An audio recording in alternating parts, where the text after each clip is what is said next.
मेरा नाम विनय कुमार है और मैं ह्यूमन राइट्स एसोसिएशन पश्चिम बंगाल राज्य से पश्चिम बर्धमान जिले का जिला अध्यक्ष हूँ।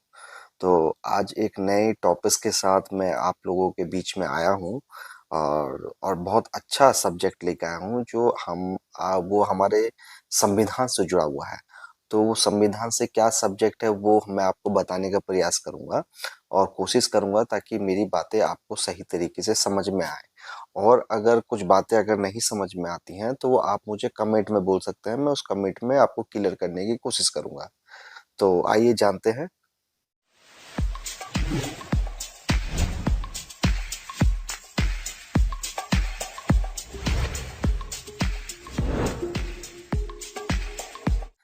आज को सब्जेक्ट मैंने रखा है आप सभी के लिए कि मौलिक अधिकार, फंडामेंटल राइट्स। फंडामेंटल राइट्स क्या है, होता क्या है कि हमारे जीवन में कि हम लोग मानवाधिकार को ही हम लोग मौलिक अधिकार समझ लेते हैं। तो ऐसा नहीं है, मानवाधिकार एक अलग सब्जेक्ट है और मौलिक अधिकार एक अलग सब्जेक्ट है। तो आज हम लोग मौलिक अधिकार के बारे में बात करेंगे, जिसको हम लोग इंग्लिश में फंडामेंटल राइट्स कहते हैं। तो भारतीय संविधान जो है, जो हमें हमारे देश की आजादी के बाद हमें जो प्राप्त हुआ, उस संविधान में हमें मौलिक अधिकार जो प्राप्त है, जो कि संयुक्त राज्य अमेरिका से हमें प्राप्त हुए।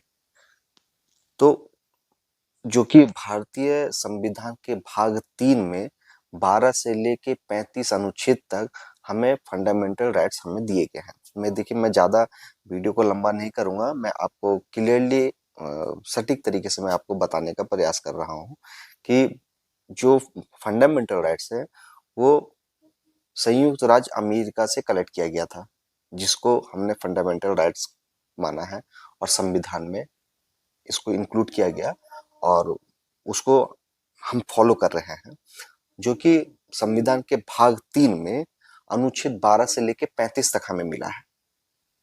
याद रखिएगा, भारतीय संविधान के भाग 3 में अनुच्छेद 12 से लेके 35 तक हमें प्राप्त है, जहां पे हमारा फंडामेंटल राइट्स के बारे में उल्लेख किया गया है। उसमें बताया गया है कि हमारे क्या क्या राइट्स हैं। ठीक है, जो कि जिसको हम लोग मग्न कार्टा के नाम से भी जानते हैं। देखिए, जब हम लोग पढ़ाई कर रहे होते हैं तो ये फंडामेंटल राइट्स जो है बहुत इंपॉर्टेंट विषय है, जो जिसे हमें जानना चाहिए, क्योंकि हम लोग भारत देश में रह रहे हैं और भारत देश में हमारे क्या क्या अधिकार हमें प्राप्त हैं, इस अधिकार के बारे में हर एक व्यक्ति को इसके बारे में जानकारी होनी चाहिए। तो मैंने क्या बताया आपको कि संयुक्त राज्य अमेरिका से इसको लिया गया था, जो कि भारतीय संविधान में इनको दर्जा दिया गया।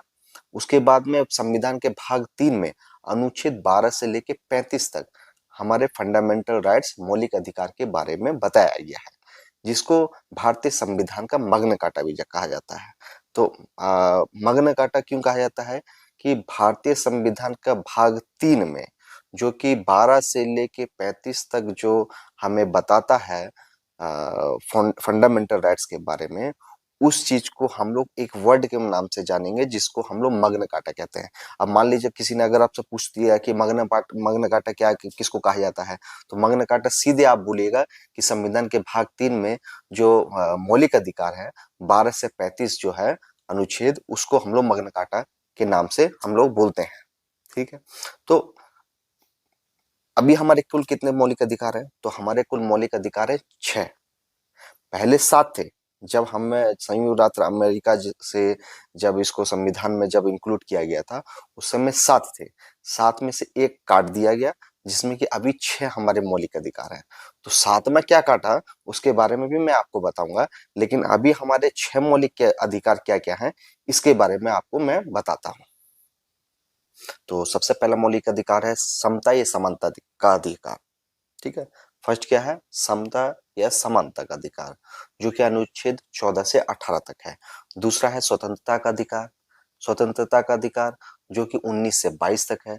तीसरा है शोषण के विरुद्ध अधिकार, जो कि 23 से लेके 24 तक है। और चौथा है धार्मिक स्वतंत्रता का अधिकार, जो कि अनुच्छेद 25 से 28 तक है। और पांचवा है संस्कृति शिक्षा संबंधी अधिकार, जो कि 29 से 30 तक है। और छठा है संवैधानिक उपचारों का अधिकार, जो कि अनुच्छेद 32 में है। ठीक है गाइस। तो इसके बारे में आप लोग एकदम क्लियरली ये समझ लीजिए कि आपके मौलिक अधिकार अभी 6 मौलिक अधिकार है। तो 6 मौलिक अधिकार के बारे में मैंने आपको बता दिया है, ठीक है ना। सातवां था, ठीक है, सातवां कुछ कारणवश सातवां जो अधिकार था उसको काट दिया गया, ठीक है ना। तो सातवां अधिकार क्या था वो भी मैं लास्ट में आपको बता दूंगा।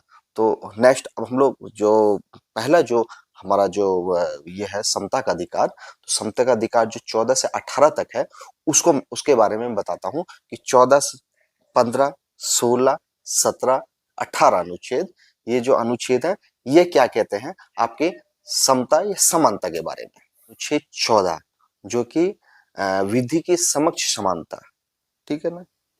14 नंबर अनुच्छेद के बारे में आपको बता दे रहा हूं जो समता के अधिकार के अंतर्गत आता है। तो पहला है 14 नंबर अनुच्छेद कहता है विधि के समक्ष समानता। इसका मतलब क्या होता है कि इसका अर्थ है कि कानून के सामने सब एक समान है तथा राज्य सभी व्यक्तियों के लिए एक समान कानून बनाएगा तथा उन पर एक समान लागू करेगा। देखते ही आप लोग कि जब हम लोग न्यायालय के समक्ष हम लोग जाते हैं तो न्यायालय के समक्ष जाने के बाद किसी के साथ कोई भी भेदभाव नहीं किया जाता है, चाहे वो कितने भी बड़े तबके का आदमी हो या कितने भी छोटे तबके का आदमी हो, तो सबके लिए वहाँ समान न्याय वहाँ पे प्राप्त होता है। तो हम लोग के मन में ये भरोसा रहता है, ये विश्वास रहता है कि हमें कहीं अगर न्याय नहीं मिलेगा तो हम लोग कोर्ट में जाएंगे। तो कोर्ट में जाने के बाद क्यों जाते हैं, क्योंकि वहाँ जो मौलिक अधिकार है उसमें ये क्लियरली बताया गया है अनुच्छेद 14 में कि कानून के सामने सब एक समान है तथा कोई भी राज्य कोई भी नियम कानून बनाता है तो सभी के लिए एक समान बनाएगा, कोई भी भेदभाव नहीं करेगा, ठीक है। तो अब मैं बढ़ता हूँ अनुच्छेद 15 की तरफ। तो 15 क्या कहता है, धर्म नस्ल जाति लिंग जन्म स्थान के आधार पर भेदभाव नहीं किया जाएगा, ठीक है ना। तो अनुच्छेद 15 क्या कहता है, धर्म जाति लिंग जन्म के स्थान पर भेदभाव नहीं किया जाएगा, ठीक है ना। उसका राज्य के द्वारा धर्म जाति लिंग नस्ल के स्थान के आधार पर नागरिकों के जीवन के किसी भी क्षेत्र में भेदभाव नहीं किया जाएगा। माने कि राज्य की जो सरकार है वो किसी भी जाति लिंग धर्म के आधार पर किसी से भेदभाव नहीं कर सकती है, ये कहता है अनुच्छेद 15, ठीक है। गाइस अनुच्छेद 16 क्या कहता है कि लोक नियोजन के विषय में अवसर की समानता, माने कि लोक नियोजन के संबंध विषय में सभी नागरिकों के लिए अवसर की समानता होगी। मतलब कि जब कोई सरकार कोई भी वैकेंसी निकालेगी उसमें सभी के लिए एक समान निकालेगी, लेकिन इसमें एक पॉइंट है आरक्षण।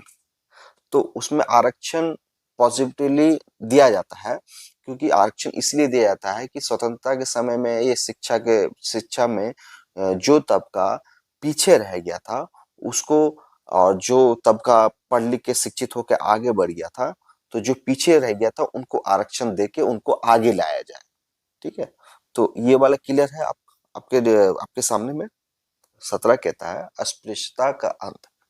इसका मतलब होता है कि कोई भी व्यक्ति जाति धर्म रंग के आधार पर किसी से भी भेदभाव नहीं कर सकता, जो कि एक अपराध है, ठीक है। तो और अनुच्छेद 18 में कहता है उपाधियों का अंत। अनुच्छेद 18 में कहा गया है उपाधियों का अंत।